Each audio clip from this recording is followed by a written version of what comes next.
ಜನ ಕಾಲ್ತುಳಿತಕ್ಕೆ ಒಳಗಾಗಿ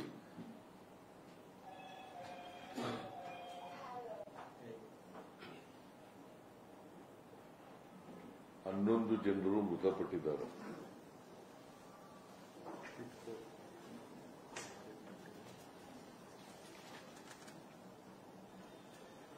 ಮೂವತ್ಮೂರು ಜನರು ನೋವಿಗೆ ಒಳಪಟ್ಟಿದ್ದಾರೆ. ಇಂಜೂರ್ಡ್ 33 ಜನ.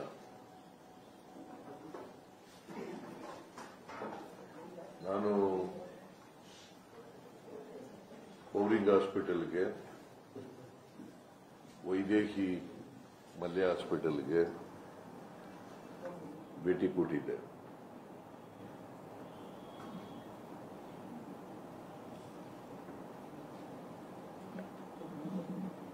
ಈ ಸಂಭ್ರಮ ಆಚರಣೆ ಮಾಡುವಾಗ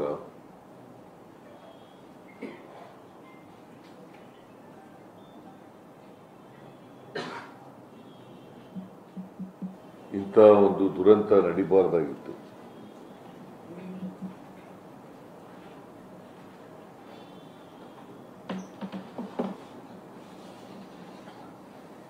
ಸರ್ಕಾರ ಇದಕ್ಕೋಸ್ಕರ ಬಹಳ ದುಃಖವನ್ನು ವ್ಯಕ್ತ ಮಾಡ್ತದೆ.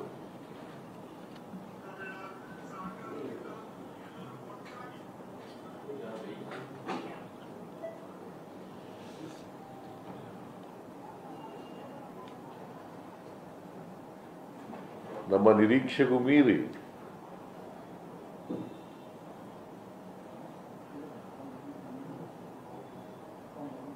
ಜನ ಅಭಿಮಾನಿಗಳು ಸೇರಿದರು.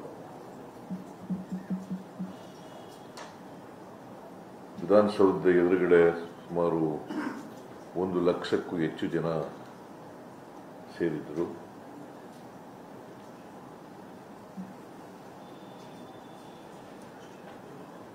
ವಿಧಾನಸೌಧದ ಮುಂದೆ ನಡೆದಂಥ ಸಮಾರಂಭದಲ್ಲಿ ಯಾವುದೇ ಅನಿರೀಕ್ಷಿತ ಘಟನೆ ನಡೆದಿಲ್ಲ, ದುರಂತ ನಡೆದಿಲ್ಲ.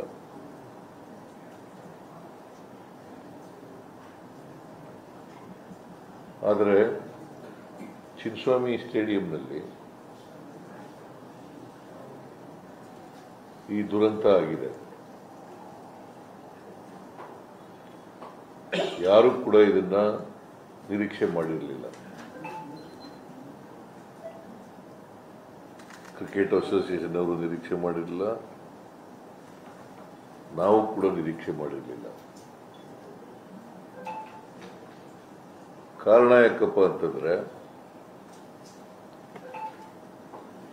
ಕ್ರಿಕೆಟ್ ಸ್ಟೇಡಿಯಂನಲ್ಲಿ 35,000 ಜನ ಕೂತ್ಕೊಳ್ತಕ್ಕಂಥ ಆಸನ ಇರ್ತಕ್ಕಂಥದ್ದು.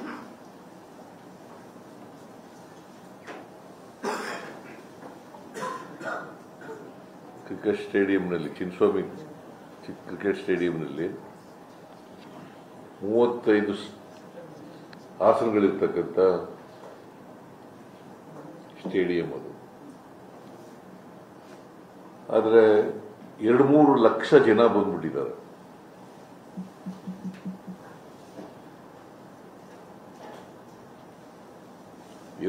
ಲಕ್ಷ ಜನ ಬಂದಿದ್ದಾರೆ. ಮತ್ತೆ ನಿನ್ನೆ ಮ್ಯಾಚ್ ನಡೆದಿರೋದು ಸಾಯಂಕಾಲ, ನಮಗೆ ಬೆಳಿಗ್ಗೆ ಇದನ್ನು ಮಾಡಿರ್ತಕ್ಕಂಥದ್ದು ಕ್ರಿಕೆಟ್ ಅಸೋಸಿಯೇಷನ್ ಅವರು. ಹಾಗಾಗಿ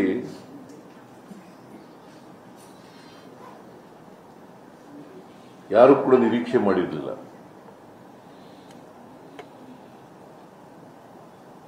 ಇಷ್ಟು ಜನ ಬರ್ತಾರೆ ಅಂತ ನಿರೀಕ್ಷೆ ಮಾಡಿರಲಿಲ್ಲ.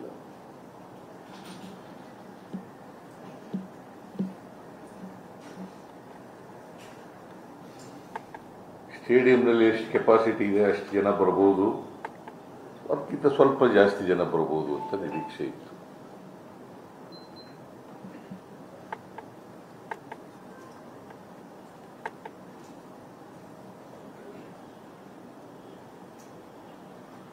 ನಾನು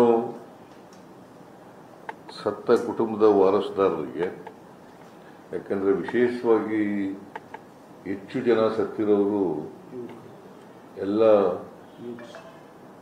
ಯುವಕರೇ, ಯುವ ಜನಾಂಗದವ್ರೆ. ಹೆಣ್ಮಕ್ಳು ಗಂಡು ಮಕ್ಕಳು ಎಲ್ಲ ಸತ್ತಿದ್ದಾರೆ.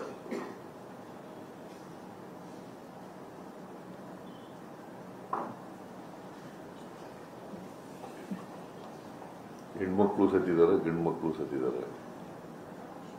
ಅವರ ಕುಟುಂಬದ ವಾರಸುದಾರರಿಗೆ ಸರ್ಕಾರ 10 ಲಕ್ಷ ರೂಪಾಯಿಗಳನ್ನು ಪರಿಹಾರವಾಗಿ ಕೊಡ್ತೀವಿ.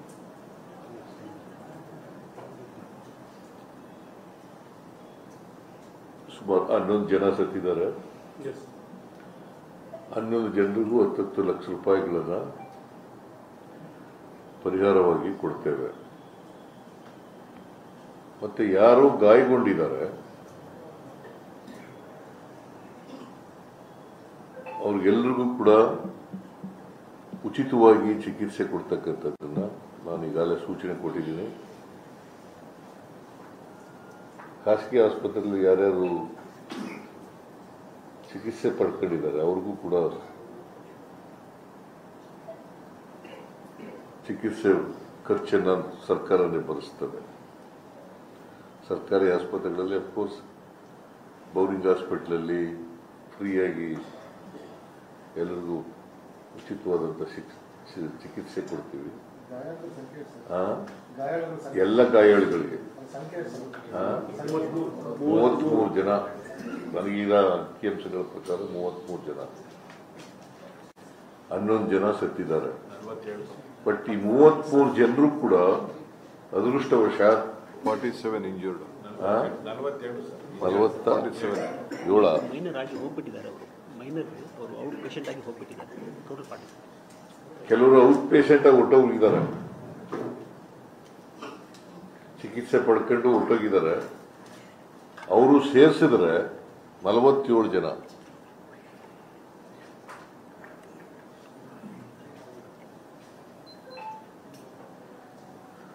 ಅವರೆಲ್ಲರೂ ಕೂಡ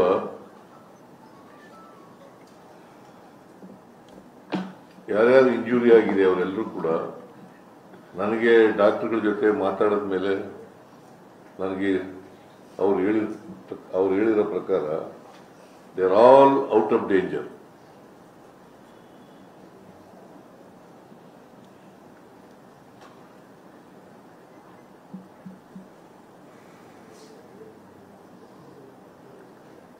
ಯಾರು ಇಂಜೂರ್ಡ್ ಕ್ರಿಟಿಕಲ್ ಇಲ್ಲ ಅಂತ, ಕ್ರಿಟಿಕಲ್ ಯಾರು ಇಲ್ಲ ಇಂಜೂರ್ಡ್.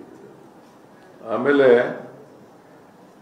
ಅವ್ರಿಗೆ ಬೇರೆ ರೀತಿ ಎಲ್ಲ ಟ್ರಾನ್ಸ್ಪೋರ್ಟೇಷನ್ನು ಮತ್ತೆ ಊಟದ ವ್ಯವಸ್ಥೆ ಎಲ್ಲನೂ ಕೂಡ ಸರ್ಕಾರನೇ ಮಾಡಿಕೊಡ್ತದೆ.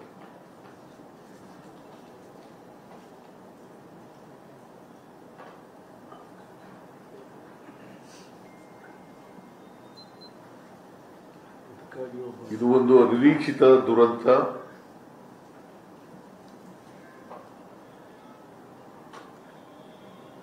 ಯಾರು ಈ ಕಾಲ್ತುಳಿತದಲ್ಲಿ ಪ್ರಾಣ ಕಳ್ಕೊಂಡಿದ್ದಾರೆ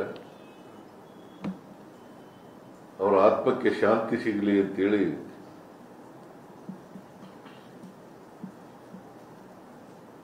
ಸರ್ಕಾರ ಪ್ರಾರ್ಥನೆ ಮಾಡ್ತದೆ. ಅವರ ಕುಟುಂಬ ವರ್ಗದವರಿಗೆ ಬಹಳ ಜನ ಯುವಕ ಯುವತಿಯರು, ಕೆಲವರು ವಿದ್ಯಾರ್ಥಿಗಳು ಕೂಡ ಇದ್ದಾರೆ.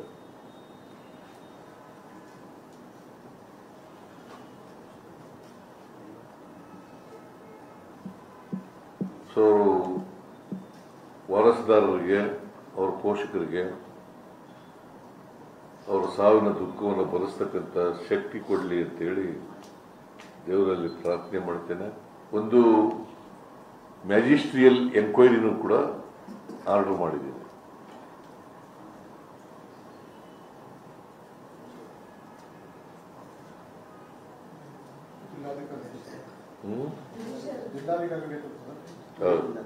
ಜಿಲ್ಲಾಧಿಕಾರಿಯಿಂದ ವಿಚಾರಣೆ ಮಾಡಿಸ್ತೀನಿ. ವಿಚಾರಣೆ ಮಾಡಿಸಿ ಯಾರು ತಪ್ಪಿತಸ್ಥರಿದ್ದಾರೆ ಅವ್ರ ಮೇಲೆ ಕ್ರಮ ತಗೋತೀವಿ.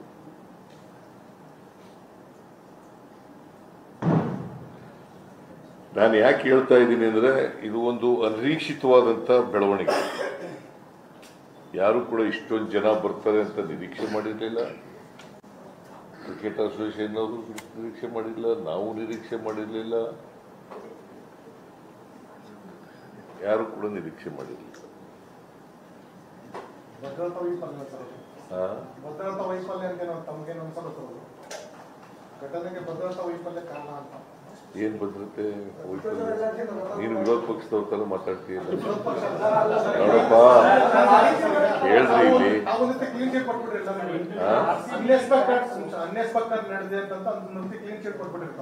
ಕ್ಲೀನ್ ಚಿಟ್ಟು ಅನಿರೀಕ್ಷಿತವಾಗಿ ಬಂದಿದ್ದಾರೆ ಜನ ಅಂತ ಹೇಳುತ್ತಪ್ಪ. ಸರಿ ಕೇಳಿಸ್ಕತೆ ಇಲ್ವಲ್ಲ? ಅನಿರೀಕ್ಷಿತವಾಗಿ ಜನ ಬಂದಿದ್ರು. Sir, including the cabinet minister from the central government are saying that the Congress government here is busy in photo op. They forgot to do their duty today is what the union ministers are also tweeting, sir. No. I do not want to play politics here in this case. BJP people are playing politics. I do not want to play politics. That is why ಅನಿರೀಕ್ಷಿತವಾದಂಥ ಜನ ಬಂದಿದ್ರು ಕೂಡ ನಾನು magisterial ಎಂಕ್ವೈರಿಯನ್ನು ಮಾಡಿಸ್ತಾ ಇದ್ದೀನಿ. ಯಾರು ತಪ್ಪಿತಸ್ಥರಿದ್ದಾರೆ, ಅದು ಭದ್ರತಾ ವೈಫಲ್ಯ ಇರ್ಬೋದು, ಇನ್ಯಾವುದೇ ವೈಫಲ್ಯ ಇರ್ಬೋದು, ಯಾವುದೇ ಇರ್ಬೋದು, ಅವೆಲ್ಲಕ್ಕೂ ಕೂಡ ಮ್ಯಾಜಿಸ್ಟ್ರಿಯಲ್ ಎಂಕ್ವೈರಿಯನ್ನು ಮಾಡಿಸ್ತಾರೆ.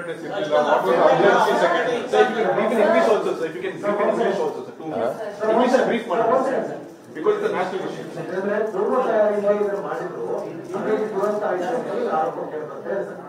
ಪೂರ್ವ ತಯಾರಿಯಿಂದ ಈ ಕಾರ್ಯಕ್ರಮದ ಆಯೋಜನೆ ಮಾಡಲಾಯಿತು, ಹಾಗಾಗಿ ದುರಂತ ಆಯಿತು ಅಂತೇಳಿ ಸರ್ಕಾರದ ಆರೋಪ.